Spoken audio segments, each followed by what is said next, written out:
All right, what's up, everyone? I'm Faloki, and today we're going to be taking a look at a little bit of a recap for the first week of the Seahawks training camp. There's been some good stories, some bad stories, some highlights, not a lot of highlights because they can't show anything of scrimmages in the real practice, but there have been some good things coming out and some bad things coming out throughout the training camp, and we're going to be taking a look at all of it. Before we get into all that, though, I want to try and quickly give my reasoning for why I haven't posted in the last month or so you can kind of see where I'm coming from, and the main reason was there wasn't really anything to cover, especially not anything positive. There are a few negative things that I could have easily made videos on, but I didn't want to do that because, especially without something positive to counteract the negativity, I don't want to just continuously focus on like Richard Sherman. Oh, what's Richard Sherman doing? Tamorrion Terry, he got cut from the team. Everyone thought the Seahawks were stupid, and then boom, he's something, you know? I don't want to focus on all of that, but it does seem like every time I end up taking a break, Seahawks players get in legal trouble, so maybe I'll just stop with that. But really, the main reason why I didn't post in the last month or so was there was nothing positive to cover, and I don't want to cover a bunch of negative stuff, so that's about it. Didn't want to create stories out of nothing, kind of like the last Jamal Adams video before I stopped posting where I said he was holding out, he wasn't. Kind of have to create that little ounce of drama, but I didn't really want to continuously try and make these stories out of nothing because they mostly end up being negative. Look at the sports media, most of the stuff that they come up with out of nothing is negative stories, so I didn't want to have to focus on all of that, but that's my reasoning out of the way. Let's get into the video. So first things first, throughout this first week of training camp, Jamal Adams has not participated. He's looking for a new contract, a contract extension. He's trying to become one of the highest paid safeties, so of course he's not going to risk injury in training camp, something that really doesn't matter too much to him or the team. You know, his teammates aren't upset with him missing this time, the coaches aren't upset, they understand, you know, you don't want to get injured when you're about to get the biggest contract of your entire life. So Jamal Adams, he's still technically holding out, but he's just trying to avoid injury while they get the contract situated. And even though the contract isn't done, we have a really good picture of what the money's going to look like for that contract extension. Jamal Adams wants to be the highest paid safety. It's going to be over $16 million. The Seahawks want Bobby Wagner to be the highest paid defender on the team, so it's got to be under $18 million, or something between $16 and $18 million, probably what Jamal Adams is going to be getting paid. So we have an idea there, and it's probably not going to be too hard for them to get that extension done. Hopefully he'll be able to participate in some training camp, but he'll probably be ready before preseason especially. And secondly, there have been some injuries going into training camp. Dwayne Eskridge has a toe injury that has been keeping him out of training camp. Pete Carroll did say that he's running well and doing fine, so it doesn't seem like it's anything too serious. Let's cross our fingers and pray to God he won't be the third Seahawks player in a row drafted in a high round to miss their entire rookie season. That would really suck, but hopefully he'll be able to come back maybe next week, at least before preseason. That should be fine. Ethan Postage, I believe, is dealing with an injury, but he is practicing. He is just doing individual drills because it's something that, you know, he can still practice. He's just not in the scrimmages right now. I believe Marquise Blair also missed a day of training camp after being kicked in the heel, but other than that, I haven't heard of many injuries, especially not any serious injuries, so the Seahawks seem to be doing pretty well when it comes to injuries right now. And the third big thing to come out of this training camp so far is Rashad Penny. He seems to have come back. He has dropped some weight. He seems to be as explosive, as fast as he's ever been. He said that his focus going into this season would be consistency and availability, which is definitely important because you can't show that you're a running back that deserves a second contract if you're not on the field. So if he can stay healthy, I believe he could definitely be a really good running back option for the Seahawks. A 1-2 punch combo from him and Chris Carson would be absolutely insane. And it seems like he's accepting that 1-2 punch kind of role this year behind Chris Carson, you know, where he's going to be more of the change of pace back, where Chris Carson's the power back, Rashad Penny's going to be that fast, elusive guy, because, you know, cutting weight, it's going to kind of hurt his ability to run through defenders, but if he's faster, more athletic, more explosive, and more elusive, he should be absolutely fine, and he may even get some extra opportunities in a Shane Waldron offense that can probably use his speed and explosiveness very well. And outside of Rashad Penny, Chris Carson, the running backs, the offense has seemed to struggle a little bit from what people are saying. You know,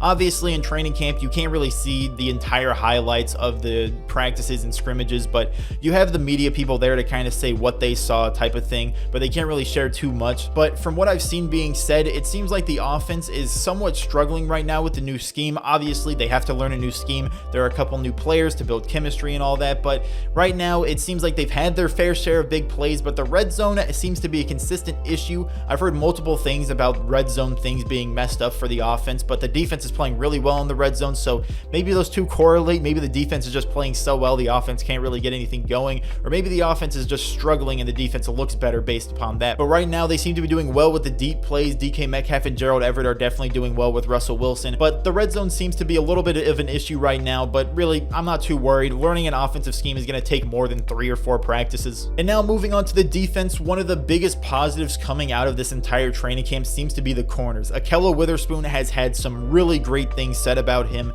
Pierre Desir has had some good pass breakups that I've been hearing about. You have DJ Reed, who is definitely the top corner right now on the Seahawks. He's playing right corner, and you have Ahkello Witherspoon starting at left corner. Obviously, there's competition going on, so you have the starters being switched out a little bit, but DJ Reed on the right, Ahkello Witherspoon on the left seems to be what the starters could possibly be going into this season if they continue to play well. An example of some of the good things that Ahkello Witherspoon has done so far in training camp comes from Brady Henderson, where he said Ahkello Witherspoon had what Pete Carroll called his best practice Saturday. Seattle's likely starter at left corner had impressive pass breakups on consecutive Russell Wilson throws intended for DK Metcalf, a bullet over the middle, and Gerald Everett, a lob towards the pylon. I believe there is a clip for this one. Hopefully it's playing right now. Full contact isn't allowed, adding to the difficulty of those plays. To be able to show the body control and stay off the guys and still make plays is really an art, Pete Carroll said. He had some beautiful plays today.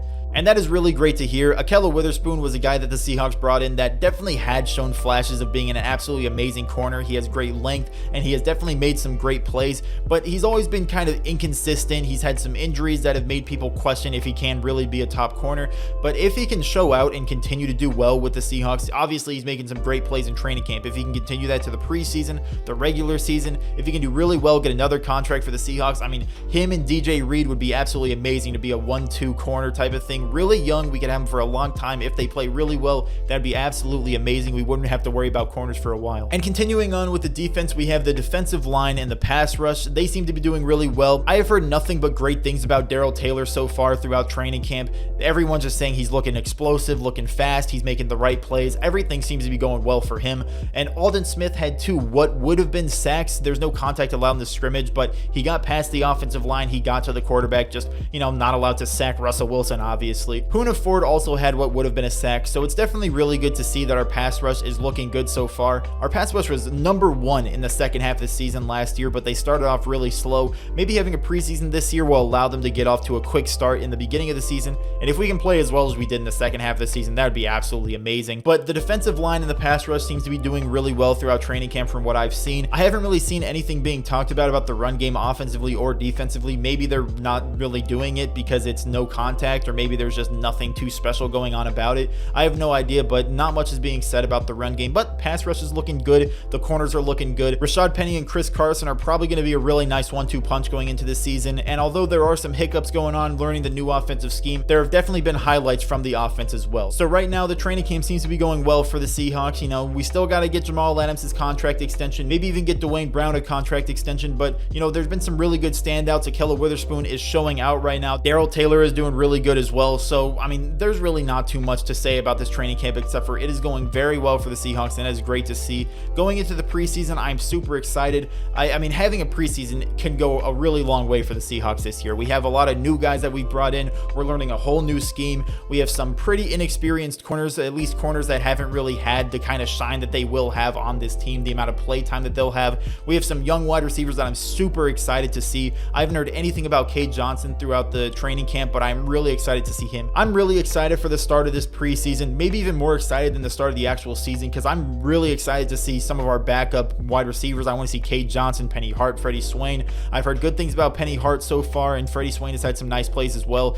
And we have the corners. I want to see how the corners do. We have a lot of pass rush depth that can possibly do well. I want to see Darrell Taylor and see how he's going to do. There's a ton of guys that I want to see do well in the preseason, especially guys that aren't really key starters right now that could possibly grow and have a bigger role on the team. I'm really excited for the preseason. We didn't have it last year, and it was so weird not to be able to watch a preseason, but this year I am super excited for that. Hopefully things continue to go well for the Seahawks going into this preseason, but from what I've seen and what I've heard, I am really excited to watch Seahawks football once again. But that's going to do it for this video. Hopefully you enjoyed the video. If you did, make sure to leave a like, subscribe if you're new, and with that, I'd like to thank you for watching.